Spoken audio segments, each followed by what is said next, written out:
वस्सलातु वस्सलामु अला रसूलिल्लाह अम्मा बाद फ़अऊज़ु बिल्लाहि मिनश्शैतानिर्रजीम बिस्मिल्लाहिर्रहमानिर्रहीम उलाइका अला हुदम मिर रब्बिहिम व उलाइका हुमुल मुफ़्लिहून इन्नल्लज़ीना कफ़रू सवाउन अलैहिम अअन्ज़रतहुम अम लम तुनज़िरहुम ला युमिनून।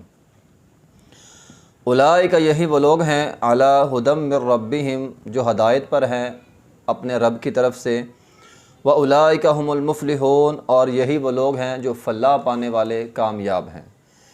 इन्नल्लज़ीना बेशक वो लोग कफ़रू जिन्होंने कुफ़र किया, सवाउन बराबर है अलैहिम उन पर, अअन्ज़रतहुम खा आप उनको डराएं, अम लम तुनज़िरहुम या उनको ना डराएं, ला युमिनून वो ईमान नहीं लाएंगे।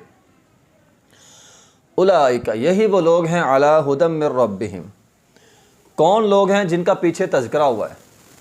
फरमाया जिनका पीछे तज़किरा हुआ है वो लोग हदायत पर भी हैं और वो लोग मुफ़्लिहून भी हैं, कामयाब। मुफ़्लिह कामयाब, अरबी में फलाह किसान के लिए लफ़ज़ एक इस्तेमाल होता है, तो वो भी इसी से है। तो किसान जो होता है, आप देखें ना, वो किसान उसको फलाह कहा जाता है। क्यों? क्योंकि वो मेहनत करता है, बीज को जो है वो ज़मीन में बोता है, फिर उसका ख्याल रखता है, फिर उसको पानी देता है, फिर फसल उगती है, फिर फसल का ख्याल रखता है, फिर फसल को काटता है, तो इसीलिए उसको फलाह कहते हैं। तो इससे हमें पता ये चला कामयाबी के लिए मेहनत का होना ज़रूरी है। अगर आप मेहनत नहीं ना कर रहे, आप मेहनत नहीं कर सकते, तो आप कामयाब नहीं होंगे। तो कामयाबी के लिए मेहनत ज़रूरी है। तो यहाँ फरमाया कामयाबी कैसे होगी? हदायत के ज़रिए। हदायत कैसे मिलेगी, कैसे हासिल होगी? तक़वे के ज़रिए। तक़वा कैसे हासिल होगा? वो पीछे तज़किरा हमने पीछे पढ़ लिया। तक़वा मिलता है ईमान बिल ग़ैब के ज़रिए, नमाज के ज़रिए, और इसी तरह इन्फ़ाक़ फ़ी सबीलिल्लाह के ज़रिए, किताबों पर ईमान लाना और उन पर अमल करने के ज़रिए, और इसी तरह आखिरत पर ईमान रखना। तो जो बंदा आखिरत पर ईमान रखेगा उसके ज़रिए, तो ये सारी चीज़ें इंसान को इन चीज़ों से इंसान को तक़वा हासिल होता है, और तक़वे के ज़रिए इंसान को जो है वो हदायत मिलती है।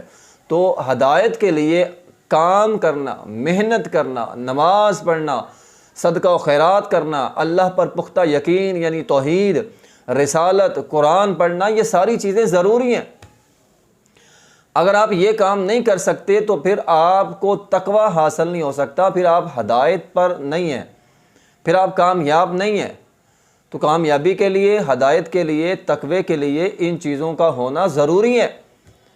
अल्लाह ने यहाँ कोई ख़ास वजीफ़ा नहीं बयान कर दिया कि हुदल लिल मुत्तकीन, तक़वे वालों के लिए कुरान हदायत है और उसके लिए ख़ास वजीफ़ा कर लो तुम मुत्तकी परहेज़गार बन जाओगे, बल्कि काम बतलाएँ, ख़ास काम बतलाएँ। नमाज है, सदका व खैरात, दीगर जितने काम हमने पीछे पढ़े हैं, तो ये काम करने पड़ेंगे। कामयाबी मेहनत से हासिल होती है। कोई भी कामयाबी का शॉर्टकट रास्ता नहीं होता, उसके लिए आपको मेहनत पूरी करनी पड़ती है। अगर आप मेहनत नहीं करेंगे तो आप कामयाबी आपके